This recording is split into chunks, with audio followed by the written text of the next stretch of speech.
দুপুর 12টা খবর দিনভর নিয়ে নিউজ 18 বাংলা আপনাদের সঙ্গে রয়েছে আমি তমশ্রী। শুরুতেই ব্রিগেডের দিকে নজর রাখতেই হচ্ছে, কারণ সিপিআইএম এর তারুণ্যের জোর এবং তরুণ ব্রিগেডের লক্ষ্যে যে ছবি আপনাদের দেখাচ্ছি, ব্রিগেডের সমাবেশের ছবি, এই মুহূর্তে সরাসরি সেই ছবি দেখতে পাচ্ছেন ব্রিগেড গ্রাউন্ডে।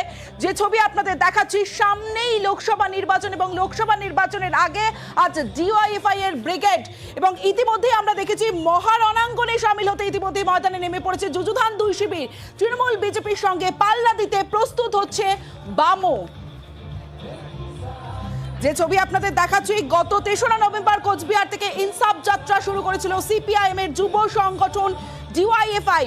রাজ্য জুড়ে গত 2 মাস ধরে ইনসাফ যাত্রা করেছে যুবরা এবং নেতৃত্ব দিয়েছে দলের সভানেত্রী মীনাক্ষী মুখোপাধ্যায়। সমস্ত জেলা ছুঁয়ে 7ই জানুয়ারি অর্থাৎ আজ সমাপ্তি সমাবেশ ব্রিগেড, এবং যে ছবি আপনাদের দেখাচ্ছি, সিপিআইএম এর ভরসা তরুণ ব্রিগেড।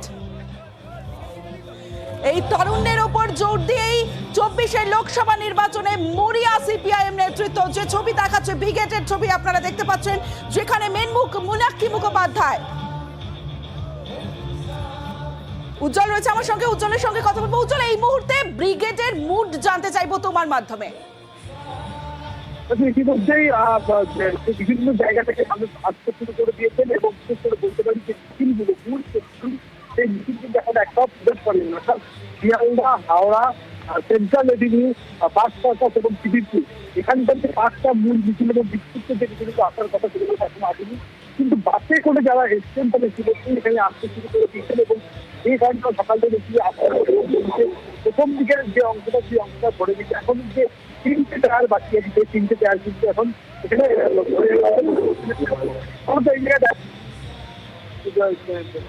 দেখা যাচ্ছে মূল মিছিলগুলো যদি আসতে শুরু করে তাহলে কিন্তু এখানে যে ভিড়, সেই ভিড়টিকে অনেকটাই বাড়বে। উজ্জ্বল, একটা বিষয় একটু জানতে চাইবো, এই তারুণ্যের উপর ভরসা করেই কি 24-এর ভোটে ঘুরে দাঁড়াতে মরিয়া সিপিআইএম?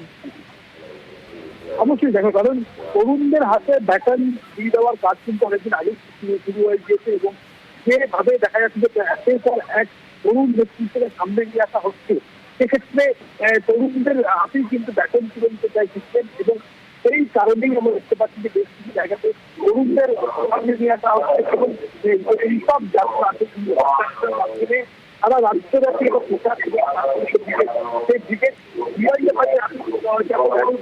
লোকসভা এবং বিধানসভা নির্বাচনের নয়, সেটা